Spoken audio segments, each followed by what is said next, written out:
Hindi ko alam kung ano ang tunay na dahilan ni Vance noon kung bakit niya ako inaaway at bakit siya galit sa akin.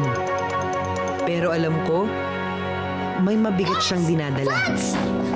Kaya hindi ko rin siya kayang kamuhian.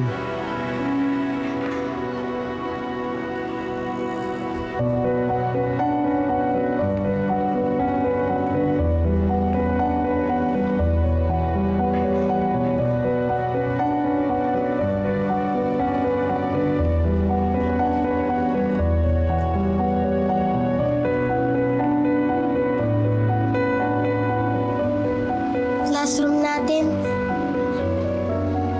Ba't nasira yung design? Tsaka, ang daming sulat sa blackboard.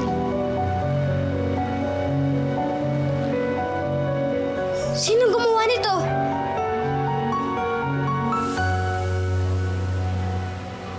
Si Vance.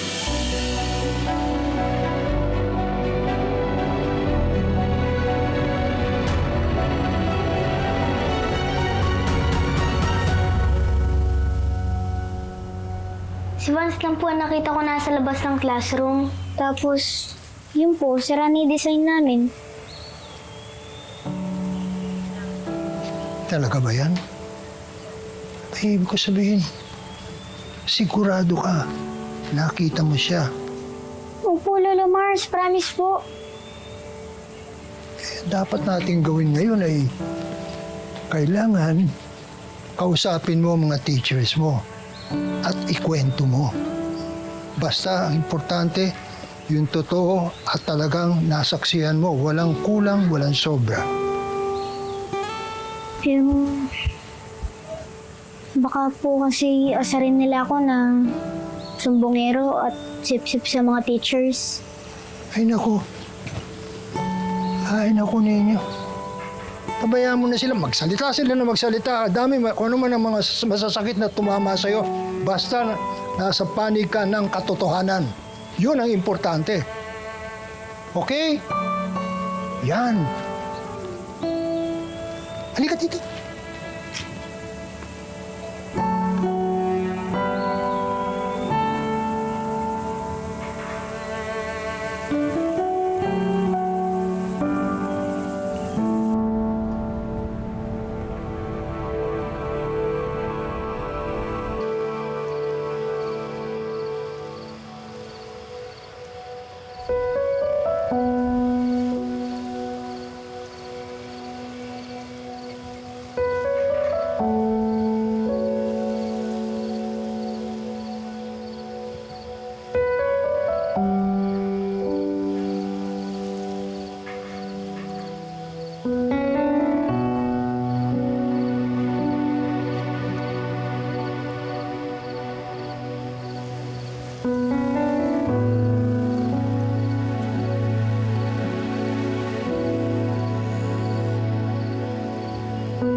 Ma? May problema po ba? Ano ka ba? Wala akong problema, anak. Mabuti pa kumain na tayo. Sige na. Nakausap mo nga pala yung papa mo kanina. Sabi niya, malapit na daw siya umuwi. Ma, hindi niyo na po kailangang magsinungaling. Alam ko na po. Ang alin? Ilang beses ko na po kayo naririnig ni Papa na magkausap. Alam ko pong palagi kayo nag-aaway. At alam ko po kung bakit.